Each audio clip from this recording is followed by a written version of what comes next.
Welcome everybody for our final EEE lecture for spring 2026.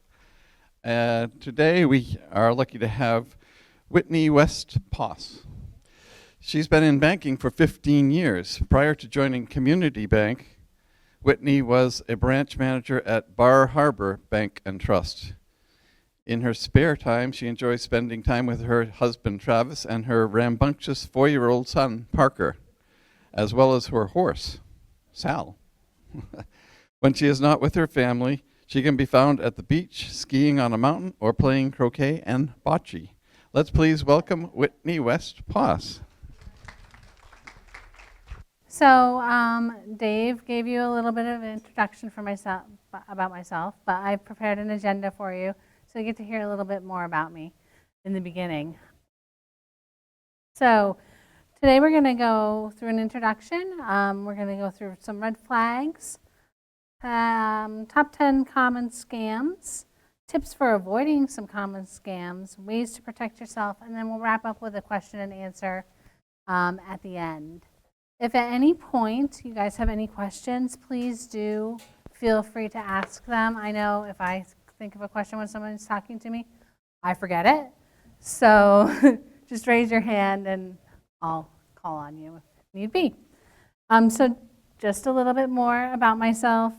Like you know, my name is now Whitney West Poss. I am the branch manager at the Virgins branch of Community Bank. I've been with the bank about 3.5 years now. I came to the bank with about 11, 12 years of experience prior. Really why I like banking so much is that I'm just passionate about helping people realize their financial dreams, whether it be a young person trying to establish credit, a senior trying to establish an estate, you name it, we can do it all at the bank. That makes us really unique from a lot of different banks and credit unions as well. My job is very rewarding and fulfilling, but we do have some days that are especially difficult.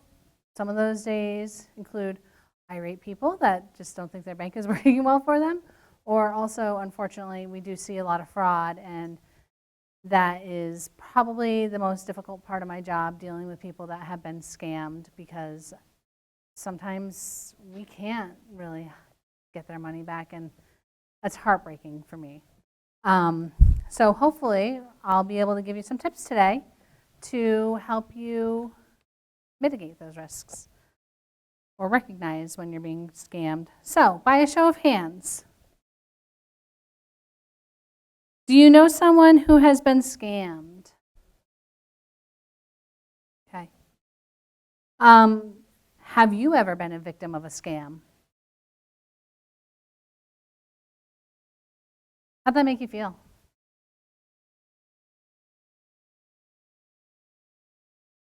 Okay. How many of you have reported a scam to the authorities? Good. You always should report to authorities. Or do you know someone that's reported to authorities other than yourself? Yeah. Okay.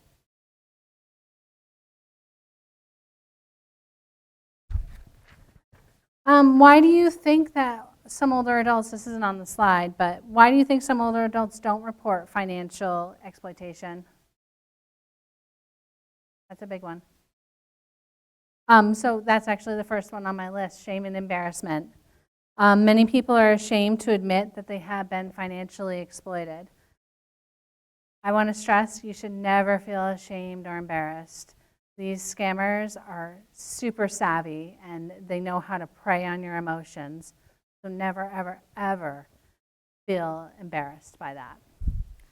Easier said than done. Loyalty. So unfortunately, we do see scams within families. So this is where the loyalty part comes in. You're reluctant to report a family member. I mean, if my little guy came over and started stealing from me, he's 4, so I definitely wouldn't report him. We'd have a conversation, but once he's older, like 18, 19, and he starts stealing from me, then we have a problem, and I don't know, am I going to report him? You can't really plan for that, but it's definitely something to take into consideration. So loyalty, a reluctance to report a family member, caregiver, or another person who may treat you well in other ways. Fear of retaliation, not being believed or losing their independence by being declared incompetent or moved into a nursing home. We have dependence on the abuser or caregiver. I have seen, unfortunately, some caregivers steal from people that they're supposed to be helping. And that's really, it's very sickening, really, to think about it. This is somebody that you trust. Denial. Some victims are unwilling or unable to acknowledge that financial exploitation is happening to them. You'd be like, that ties back into the dependence on somebody or a caregiver. Why would you think that your child that is taking care of you would be stealing from you? Self-blame. Abuse can erode an older person's self-esteem, and some victims may believe that they deserve to have this abuse happen or have caused the abuse to happen. So again, that's never true. And lack of awareness. Some victims are unaware that they are being exploited or don't know whom they can report financial exploitation to. I have an example that happens.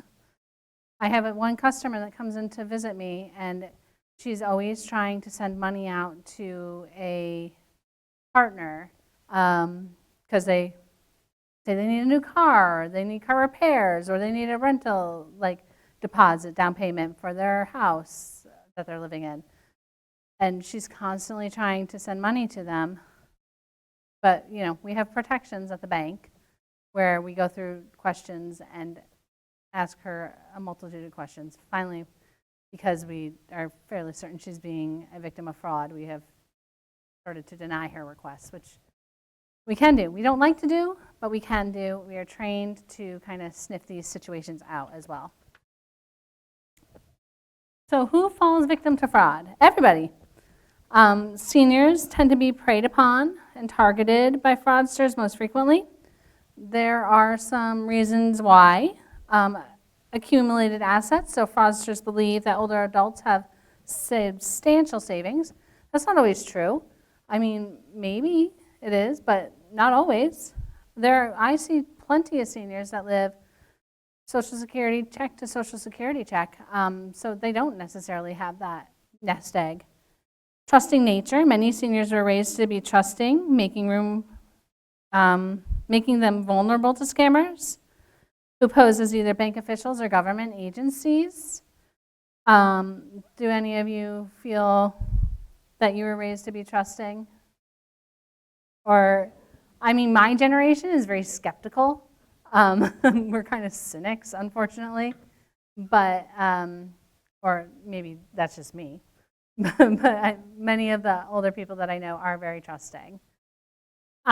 Isolation and loneliness. Socially isolated individuals may welcome phone calls or online conversation, which scammers manipulate into romance or grandparent scams. So this is like the example that I gave you of my customer that wants to send her partner money for this, that, and everything. And also reluctance to report. We talked a little bit about that in the beginning. Not many of you have reported, some of you have. So kudos to you. Victims may feel embarrassed, ashamed, or fear family members will consider them mentally incapable, leading to lower recording rates. So the perpetrators are typically financial exploitation is committed by strangers and common fraudulent financial products. Wire transfer is a really big one that we see. Over 90% of all elder abuse is committed by the older adult's relatives. Most commonly, they're adult, followed by grandchildren, nieces, nephews, caregivers. That number, 90%, is staggering to me. When I read that, I was like, you have got to be kidding me. But some common tactics include depleting a joint checking account. We have an instance of that in my branch as well.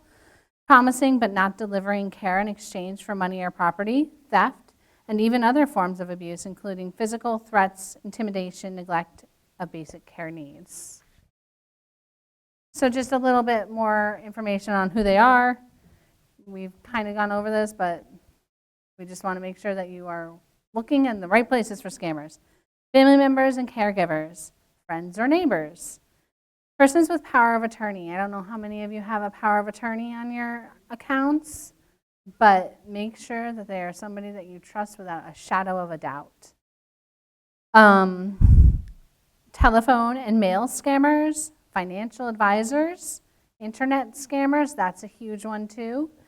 Home repair contractors, I haven't come across that, but I have heard of people that have come across that. Medicare scam operations, this happens to my mom regularly. Other persons known or unknown by the older adult. So lots of times even you won't know the person, but that trusting nature. Why you're at risk. Greed explains the motivation behind elder financial exploitation by family members and scams by strangers. Fears, frailty of aging, dependence on others. Have you feared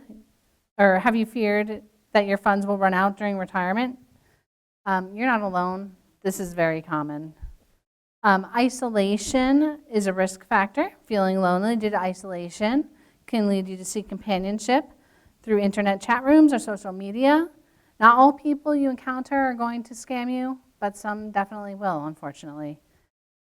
So next, let's take a look at some red flags to be looking for if you fear that you might be being scammed. Urgency and threats. So a great example of this is I have a friend who moved to upstate New York from Florida, and she got a call from her power company and they said, it's the middle of winter. They said, we're going to turn off your electricity if you don't pay us X amount of dollars immediately. It was like a Saturday or Sunday. I had called, and immediately after I called her and I was like, hey, you want to go to brunch or something? Not a care in the world. And she was like, I can't go to brunch.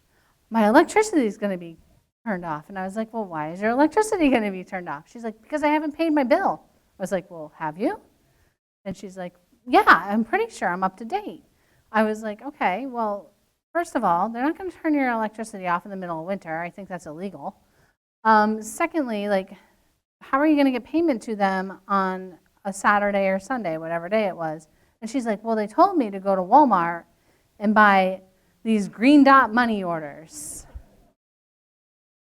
I don't know if anybody has heard of the green dot money orders. I don't even think they're around anymore because there was so much fraud associated with them, and you can only buy them at Walmart. So I was like, well, that seems awfully weird. How are you going to get these money orders? Like, where are you bringing them? And she's like, I don't know. After I get them, I have to call them and give them the information, and then they'll give me further instructions. I'm like, okay, well, let's pump the brakes here a little bit.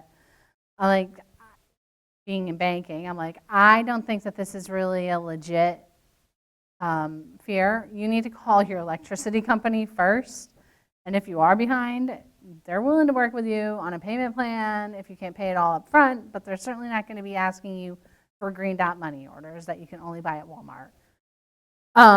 So that was an example of urgency and threats. She was panicked and urgent, and the threat of having her power turned off in the middle of the winter when she's from Florida and really has no concept of how to keep herself warm in the winter was a very fearful event for her.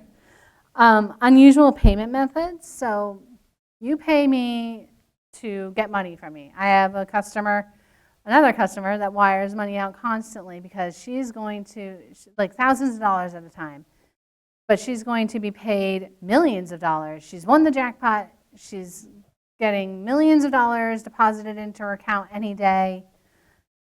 I'm like, well, I'll pay thousands of dollars if I get millions of dollars in return. But of course, we know that this is yet another scam that we encounter.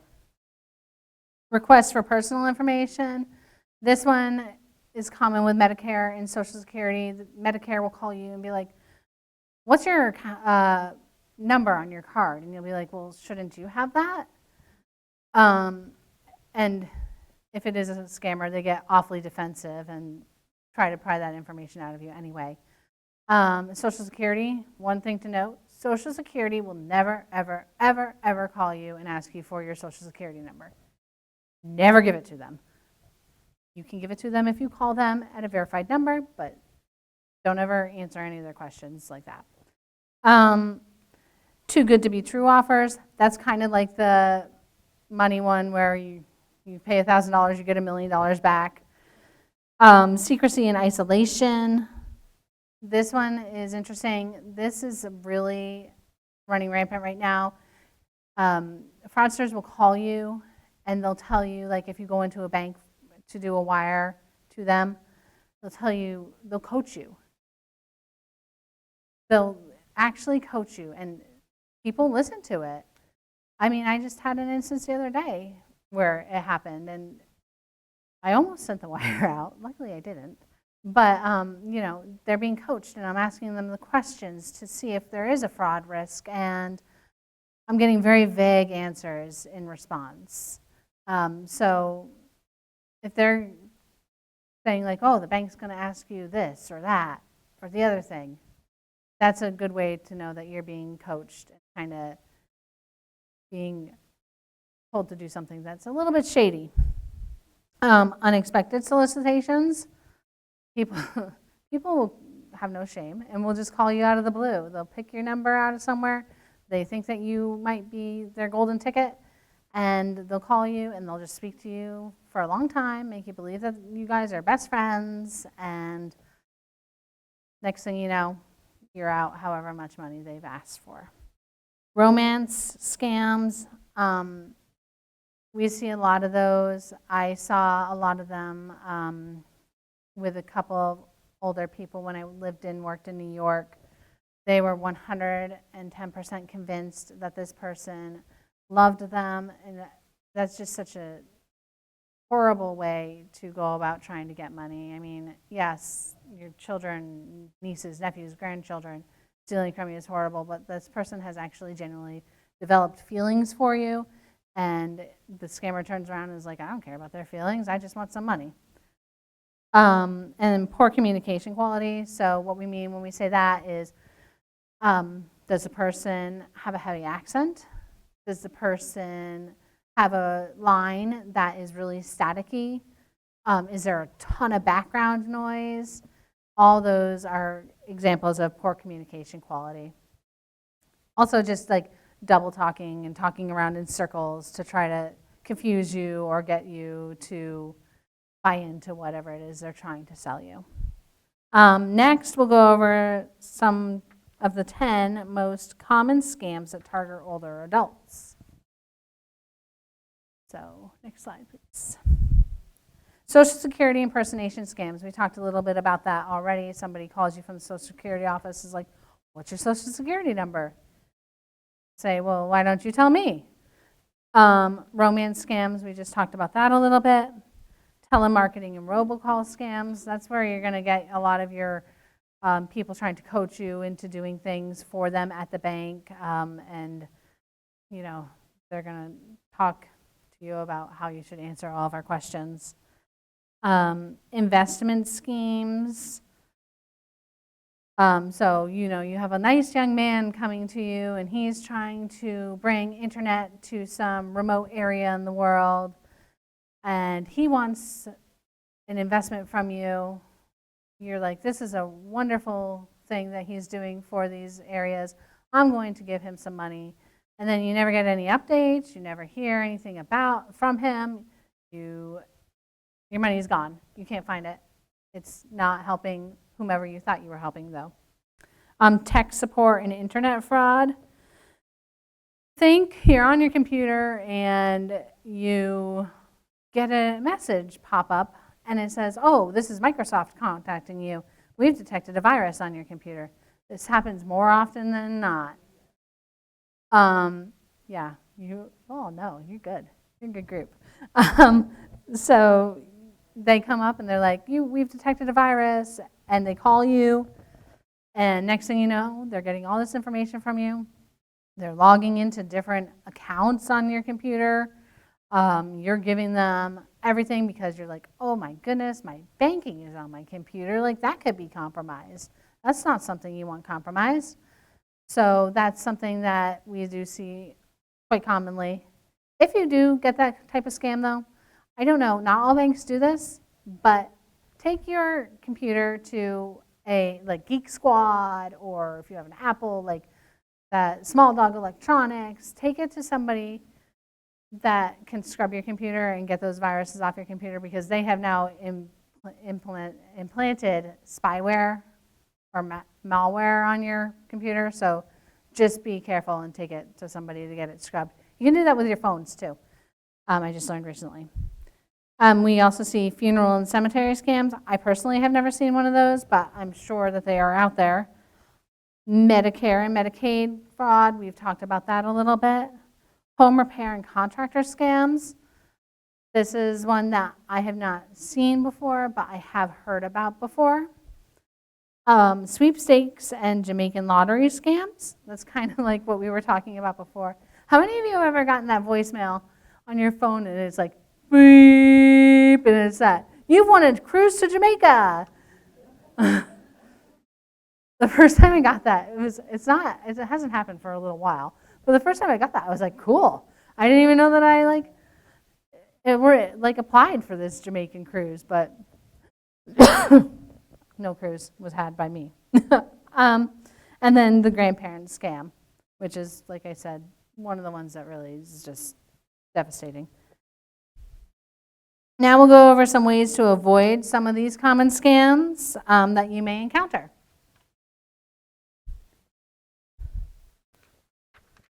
So, tips for avoiding tech support and internet fraud scams. Never give out your password, security information to a third party who is calling you unsolicited. This is a lot like the Microsoft people that pop into your, alleged Microsoft people that pop into your computer. If you have concerns about a slow running computer, errors about your antivirus software, contact the tech support that is on your software package. They're going to be the ones that will be able to help you.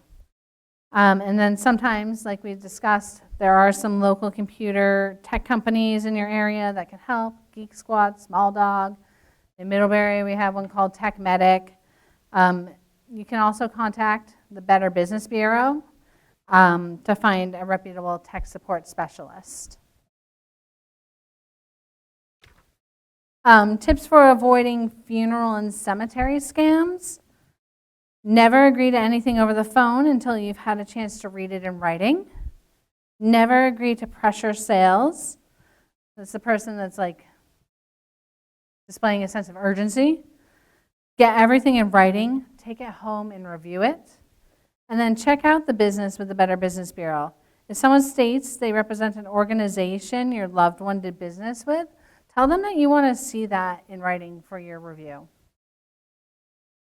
And don't be afraid to ask someone to help you review it also if the language is a little bit daunting. Tips for avoiding Medicare and Medicaid fraud. Ignore phone calls and emails asking you to provide personal or financial information. If you are concerned about a phone call or email claiming that you need to update information, call back on a number that you verified, and never, ever, ever call back on a number that they have left you on your voicemail unless you have verified it yourself. Never click into a link or respond to an email asking you for your information. That also goes for the tech and internet fraud. Never click on that link.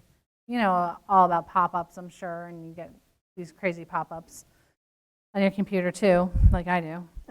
Protect your Medicare number as you do your own credit card numbers, and don't let anyone else use it. Review your Medicare statements to ensure that you have received the services billed. And then just a little hint for you guys, or a little tidbit of information: report suspicious activities to 1-800-MEDICARE. Pretty easy to remember, and they will help you out.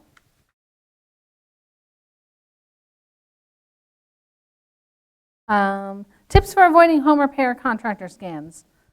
Never do business with someone that just shows up at your door. Has anybody ever had someone show up at their door and be like, it looks like your roof needs work, or, yeah. I have never had that happen. Do you live in neighborhoods, or, yeah. Excuse me. So they're probably going door to door. So never do business with somebody that does that. Never pay up front for the whole job. Wait until the work is all completed and expected. I had a guy come to my house and inspect my furnace and clean my furnace, and he didn't have all the parts that he needed to repair it, and he wanted to get full payment, and my husband was ready to give it to him, like, because he had talked my husband up, and they were downstairs in the basement laughing, and I'm sitting upstairs texting my husband, and I'm like, you be careful, like. And he's like, oh, he's nice, and I'm like, yeah, okay. He was ready to give this guy like all the money that he wanted, and I was like, well, if he comes back and completes it, then we can pay him the rest. He did come back and complete it, but we only gave him a down payment. So if you would like, that's my cynicism right there. If you would like to pursue an offer, get the name of the business, telephone, and physical location of the company, and tell them you will call them back. Then check them with the Better Business Bureau. They're a fantastic resource for you. And then get it in writing. Get whatever the work is being done in writing. Get the payment plan in writing. Whatever you can get in writing, get in writing. Tips for avoiding sweepstakes or Jamaican lottery scams. Legitimate lottery sweepstakes, wow, that's a tongue twister today. Take the taxes and other fees out of any winnings before you receive it.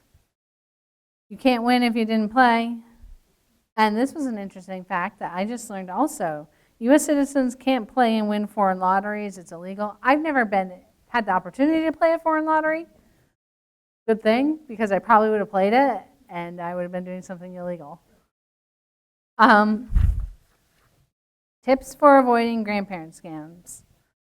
Hang up and call your grandchild or parent of the grandchild from a number that you know and to a number that you know. If you feel compelled to listen and you are worried this may be real, start asking a lot of questions like, what is your sister's name? Ask something that the scammers won't necessarily be privy to.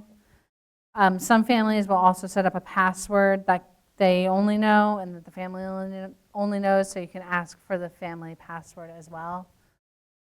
I think that's a pretty cool idea, one that I hadn't thought about before. I did have a customer that came in frantic one day that she needed to wire money to somebody because she needed to post bond for her granddaughter that had been arrested while on spring break. And I'm like, well, I mean, she's in college. That's entirely possible, I guess. I'm like, but who was calling you? And we finally, like, she called her, and I was like, well, why don't you call your granddaughter's mother? And she's like, oh, no, I don't want to do that because she's calling me because she knows that her secret's safe with me, and she doesn't want to get in trouble with her parents. And I was like, well, this stuff has a way of getting out. But we called the mother, and the mother's like, she's not even in that city for spring break or in that state for spring break, so do not send money to. So that was an interesting situation. Ways to protect yourself every day. Pause and verify. Sorry, I didn't. Oh, you did it. Pause and verify. If a contact seems off, hang up or stop replying. Find the official contact information for the company or agency and verify them independently. It's a little bit extra work on your part, but it's definitely a smart move because it'll ultimately help keep you safe. Don't pay to play. Never pay money to receive a prize or unlock a free offer. So that sweepstakes scam again. Never wire money. I wish I had changed the wording on that. You can wire money. I mean, obviously, it's a way that we do business. But treat any request to wire money or send gift card codes as fraud. That's part of the banker's responsibility, too. If you come to wire money with me, be prepared to spend a good long time with me talking about why we're wiring the money and who we're wiring the money to. Don't try to do it in a rush because I'm not going to wire money if you are in there in a rush and trying to get out, because I want to make sure that I am keeping you as safe as I possibly can and your finances as safe as I possibly can. Use caution with new online friends. So be wary of new acquaintances who quickly move from dating sites to private messaging apps and ask for money. We do see that quite a bit as well. Other tips to protect yourself? Don't ever feel pressured to give an immediate communication. Scammers are immediate commitment. I'm sorry. Scammers are savvy. They will try to manipulate you into giving them a commitment, and the pressure that they place on you is immense. It is absolutely just, they have no shame. I actually sometimes will talk to scammers because they'll call the customer while they're in the bank, and I will talk to them, and the way that they try to pressure me is just relentless. And then I can't imagine what they're doing to somebody that's not necessarily prepared to ask the right questions of them also. It can be scary. I mean, they're threatening sometimes. Trust your first instinct. If it feels off, it probably is. Trust your first instinct. I always trust my first instinct. If somebody comes in to do some sort of transaction that they want to do through electronic means, I trust my first instinct more often than not, and we discuss the feelings around it, kind of like I'm a psychologist as well. So we discuss why we're feeling this way. Use your bank and the employees there as trusted advisors. We've seen more scams than we would like to admit, and we can usually sniff one out pretty well. You know, if something doesn't feel right, please call, come in, talk to us. We're here to help you. We will never, ever, ever turn you away because we think that your questions might be silly. There are no silly questions, especially when it comes to situations where you might be encountering fraud. Use the Better Business Bureau to vet businesses. Like I said before, this is a fantastic resource and something that should be utilized. Not enough people use it. Also, another one that I found that is actually pretty reputable is Angie's List, particularly if you're looking for home repairs. That's a really good one to check out as well. If you have been the victim of a fraud, please report it. There is no shame associated with reporting scams. We talked about earlier different reasons why you wouldn't want to report a scam, but I can't stress this enough. Report it. Report it to the bank, report it to the local police department. Everybody will hear you. Sometimes the police department won't talk to you until you've reported it to the bank, so that might be your first step. Unless you feel like you're being threatened or somebody's threatening you they're going to show up at your house if you don't do this within X amount of time, then maybe call the police first. Financial loss prevention tips. This is not a slide that I have in this show, so we're good there. So these are just like reiterating what we've gone over through the course of this talk. Invest wisely online and offline. So here are some important tips you should keep in mind when you are considering purchasing investment products and for protecting those investments once you have them. I didn't have a whole lot of information on investment schemes, so I just wanted to kind of get you a little more. Never judge a person's trustworthiness by the sound of their voice. Some of these scammers sound so darn sweet, and you're like, I want to give them the shirt off my back if I can.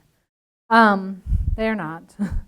Take your time when making investment choices. Be careful of act now or before it's too late or limited time offer statements. That's them just pressuring you to move faster and maybe make a hasty decision. Say no to anybody who tries to pressure you or rush you into an investment. Be wary of salespeople who prey upon your fears or promise returns that sound too good to be true. Stay in charge of your money or enlist help of a trusted third party to assist you. So that could even be a relative that you trust, a power of attorney, your lawyer even. They would be all good sounding boards. Make checks payable to a company or financial institution, never to an individual. That's why a lot of individuals like money orders when they're doing these scams, because you can just send them a blank money order and they can do whatever they want with it. Especially if you get like a MoneyGram or obsolete Green Dot or even a US Postal Service money order. You cannot go to a bank and get a money order typically that is not made out to a specific person or company though. Retain and maintain account statements and confirmations you receive about your investment transaction. You should be getting something at least quarterly or semi-annually, depending on what type of investment situation you're in. Document all conversations with financial advisors. Now, I'm not saying you need to write a thesis statement on this, but just take some notes.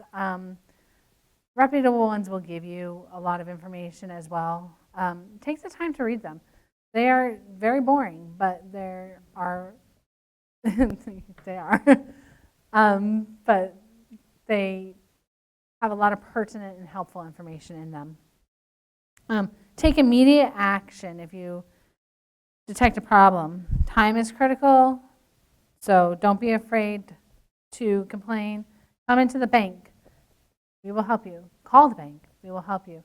Call your local authorities. Everybody is here to help you and protect you and hopefully get your money back. Don't let embarrassment or fear stop you from reporting financial exploitation or investment fraud. I talked a little bit about that, how some people are a little bit afraid, oh my goodness, I'm showing my loved ones that I can't take care of my money anymore. They're going to put me in a nursing home and I'm not going to have any access to my money or have the opportunity to live independently any longer.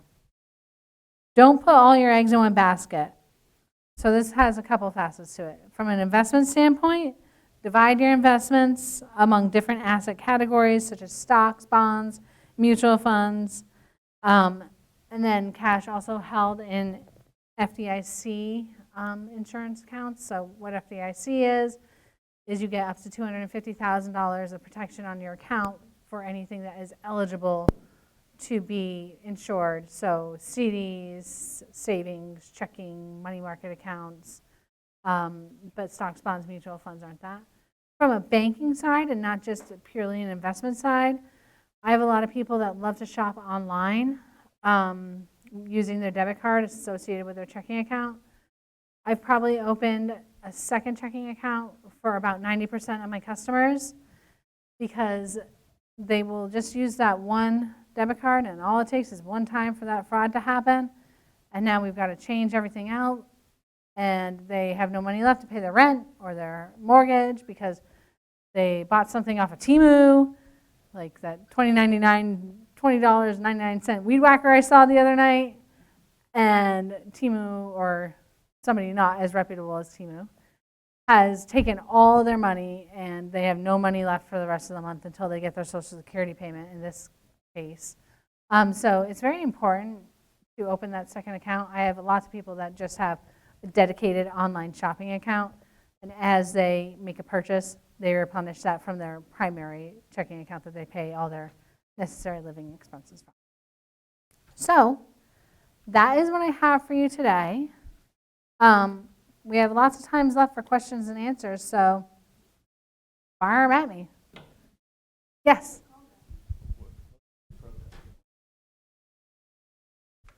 Here you go.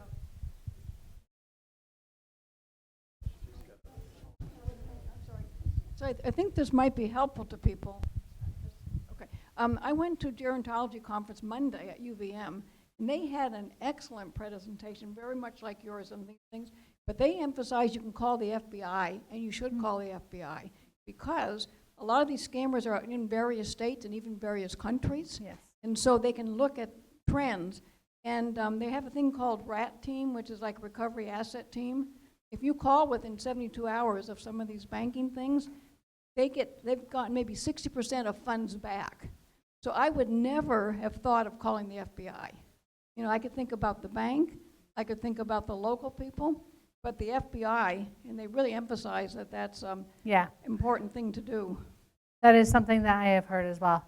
I haven't had many people call the FBI, but it's definitely, I have heard of people. Yeah? Well, I should have brought one. Anybody else with a question over here? Yeah. Okay, here we go. I make a practice, I get a lot of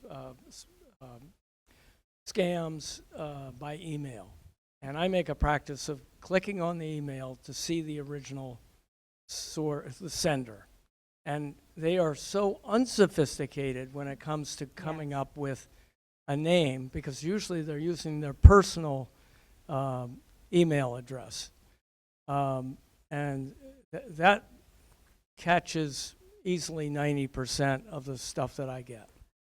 Well, and you'll also notice in those emails there'll be very poor grammar, and then like they'll start a sentence with a lowercase letter and then type the rest of the sentence in caps locks. They're usually pretty easy to detect, and they always have some sort of weird link associated with it that, like, let's say somebody's soliciting you for a lotion, but it's like, click here for the best t-shirt ever. It's like, well, those aren't two things that are related, so they'll oftentimes those links will be unrelated to what the person's actually trying to sell you. But be careful of those grammatical and spelling errors. Here's a Zoom question. How prevalent is home title theft, and how can one protect themselves? Oh man, that I would need to get back to you on. I haven't seen that. That would be something that my mortgage loan originator would probably be more equipped to answer. Did you have a comment about that?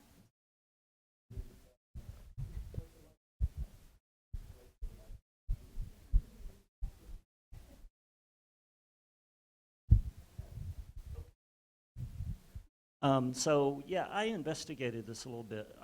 Some towns in Vermont have access or utilize a land records reporting system that you can sign into for fraud alerts. What these scams do, evidently, is someone will come and file a quit claim deed on your property, which is usually something you would do to transfer ownership from yourself to, say, you know, a son or daughter or something like that.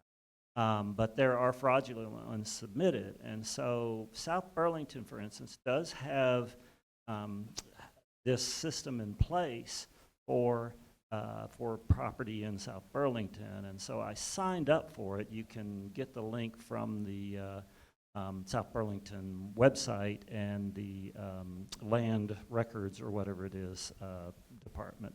The only thing about it, I'll caution, and I'm still trying to figure this out. I went in, what you do is you go in and you put in terms like, my last name is Stabler, and so I put in Paul Stabler, and my wife's name too, and also we have the house in a family trust, so I put in Stabler Family Trust. So, but it's supposed to be free, but I'm not sure of that. I'm getting charged $10 a month for this, so. I'm trying to figure that out. It is, like I say, it's something that I think is legit because it was on the South. I went directly to the South Burlington website. It's not something anyway, so I don't know. But there is that potential fraud, and there is this way of getting a report when someone tries to file a fraudulent claim.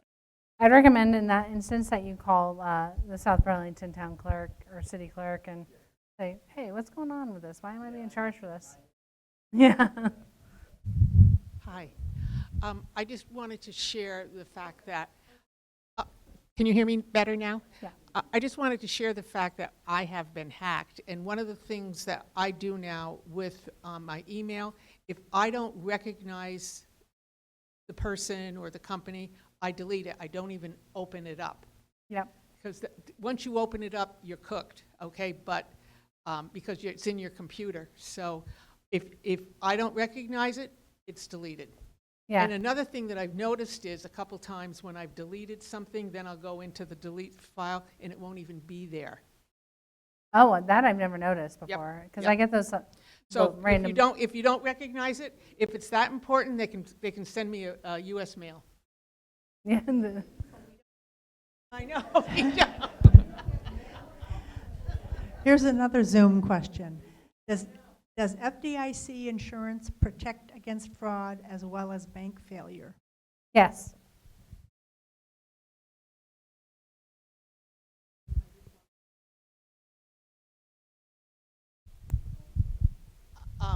My bank was absolutely wonderful. Good. I went right over to my bank, and the gentleman worked with me for an entire morning, changing all my accounts, doing everything. So, as she said, the best thing that you can possibly do is just head to your bank.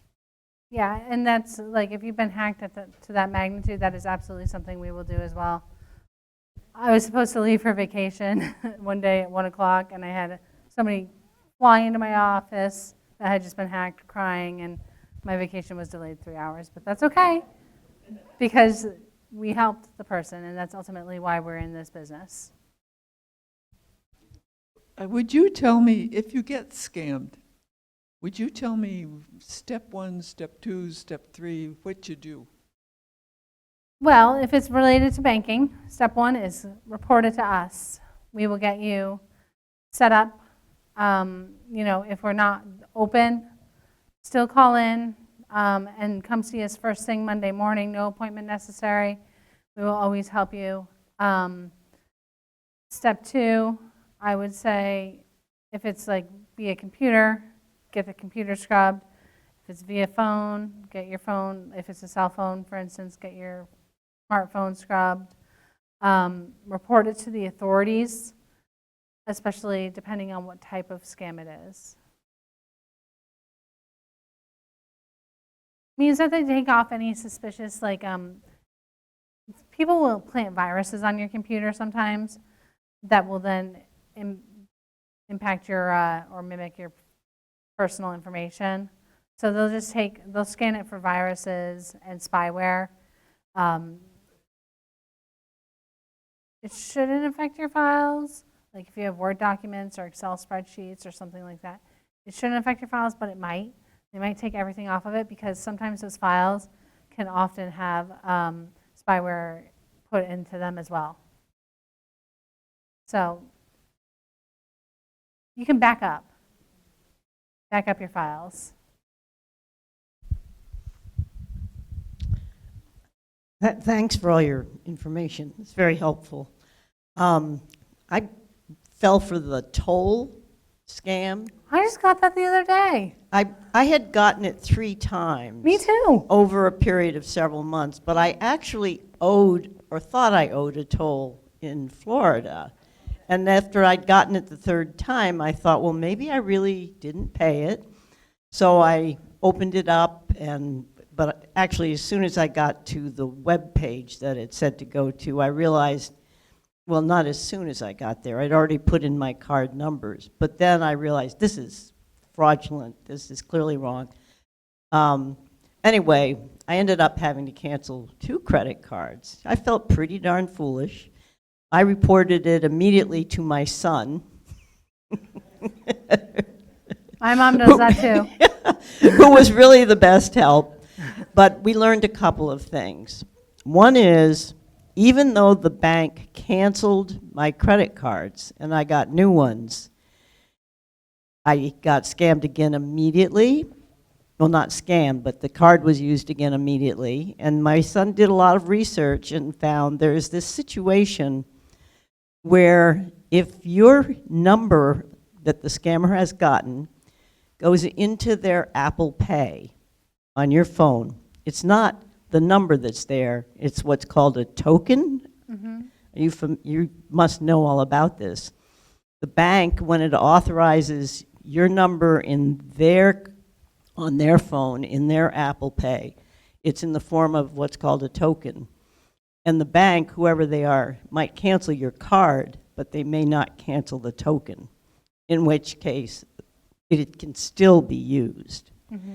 So it's complicated. And, and it seems like it's putting an onus on the card holder to have to say to the bank, make sure not only you cancel my card, but you also are removing the tokens. Yeah, my bank, I haven't heard of the token situation. I wonder, is that related to maybe the chip in the card? But we have not seen that. When we cancel our cards, they're done. I've had people call me and be like, cancel my card, and then they go to use it at the local store down the road, and they're like, my card doesn't work. And I'm like, of course it doesn't. You want us to cancel it. Like, so, but I have not heard of the token situation, so that's definitely something that I want to take back and research a little bit. Thank you. We got one back here. Do you know the company Incogni? And where? It says, here's what the thing is. Here's the disturbing truth about scammers. They don't pick phone numbers at random. They buy your data from brokers. Yep. And once your info is out there, not just spam calls, it's phishing, impersonation, identity theft. But it's a company, Incogni, Incogni. I have heard of Incogni, yes. Are they real? Yeah, they are very real. It says try it today and get 55% off annual plans. Don't do that. Do not do that. Yes, I have heard of the company, but I wouldn't do it. Because, you know, anything that says act today, I'm typically not acting today, because you go there tomorrow and it'll be like, try it today and you'll get 65% off. It'll keep going up, but I have heard of Incogni, yes. I was just going to share a personal story. We almost fell victim to a scam recently. On a Saturday night, a trusted friend of ours wrote an email to us saying that she broken her wrist and was in the hospital and was going to have surgery the next morning, but she had a friend who was having a birthday that day and wanted to desperately send a gift certificate to DoorDash to her 3 gift certificates. And it was urgent to get it done tonight, and so she said you could do it via Amazon. And so I don't know what I was thinking. My antenna did not go up. We went, because this was a trusted friend, and we went in and tried to do it in Amazon, and thank God Amazon declined it, said this is suspicious, we're not going to get to do this. And then the next, and this friend, by the way, was an ice skater, does figure skating, and she showed up at the rink that night, and her friends were going, we thought you were in the hospital. And Wow. And it turned out they had sent something to all of her contact list. They had gotten into her email somehow and done that. So thank goodness for Amazon. And That's really a sick, hard lesson though. for us to like, oh God, I can't believe I fell for that. That somebody like faked an injury to somebody. Like, that's really disturbing. Yeah, you have a broken wrist.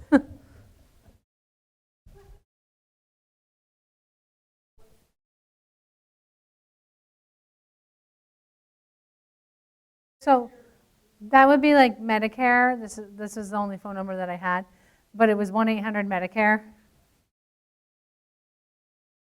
No, I mean, the first person I would call is your bank for sure, and then go to the local police department or the FBI, and then they could give you some more information. I mean, sometimes they have the attorney general involved as well, depending on the magnitude of the scam.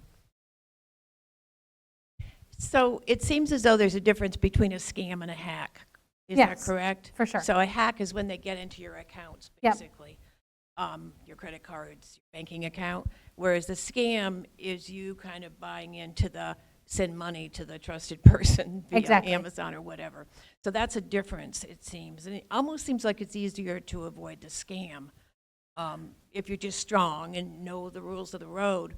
But with a hack, so they're getting into your computer because you've done something wrong, because you don't have, I mean, I have virus protection, which I update every year, but and I've never had an account compromised.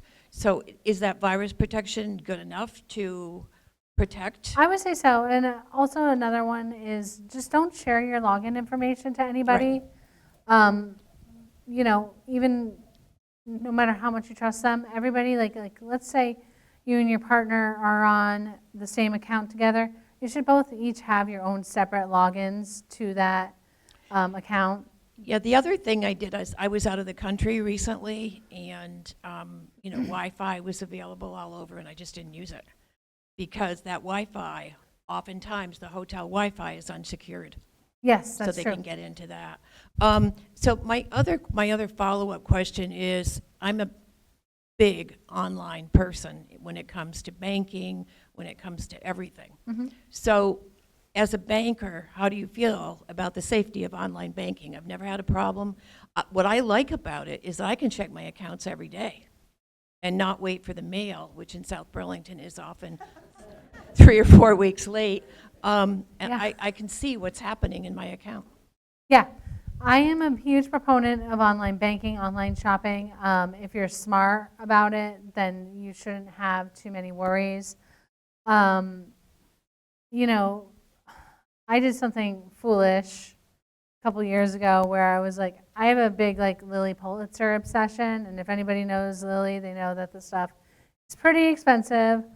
And I had this shirt that I had been coveting for quite some time, and I was like, oh my goodness, it's only $30 off this website that says it's it came up as lilypulitzer.com. There must have been something else in there though, and I bought it, and I never got that darn shirt. So be careful of those ads that you see on Instagram or Facebook or any type of pop-up that you get when you log onto your computer or something, because those are oftentimes not legit. And once again, go to the Better Business Bureau, see if they have any information on the company that you're looking to purchase from as well. Yeah. One thing, you can sign up for the Attorney General's notices, and there's no charge for that.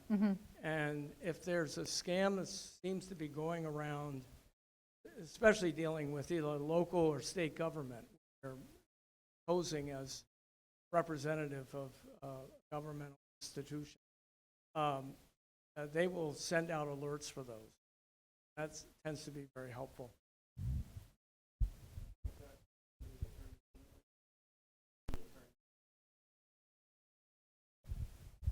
I had one last question. So besides two-factor authentication and transaction alerts, which I've enabled in my bank account, is there anything with online banking more that I should do? I don't think so. I think just being diligent and watching your account. I mean, I can't tell you how many times I log into my app throughout the course of the day just to see if something suspicious has happened. Also, one thing to note is that if we notice something suspicious on your activity, like we know you're in Vermont, but there's a purchase happening in Shanghai, we're going to call you. Even if there's a purchase happening in Oregon, we're going to call you and say, hey, I mean, maybe not the branch specifically, but our fraud department will definitely reach out to you. Any good bank, I think, has that practice in place as well. I had one thing happen recently online. So I ordered a dress from someplace that advertised it was from Boston, and it came in about 7 days, so that wasn't bad, and it didn't fit me. So then I investigated, how do I return it? Well, it came from China, and the store told me that it would I would have to pay for the whole return to China, and so it would be cheaper for me to donate it. So I went to the post office to say, how do I send this package back? It was going to cost me $32 to send it back. So I said, no, I'm not going to spend $32, and then maybe I'll get the rest returned. So I can't believe that the person or the customer support told you to it was donate right online. Yeah, it was right online. You're responsible for all of the connections through the border, you know. Wow. Well, thanks, Whitney. I think that'll wrap it up. Yeah. Thanks for coming Pleasure. today, and thank all of you for the spring semester. We'll see you in the fall.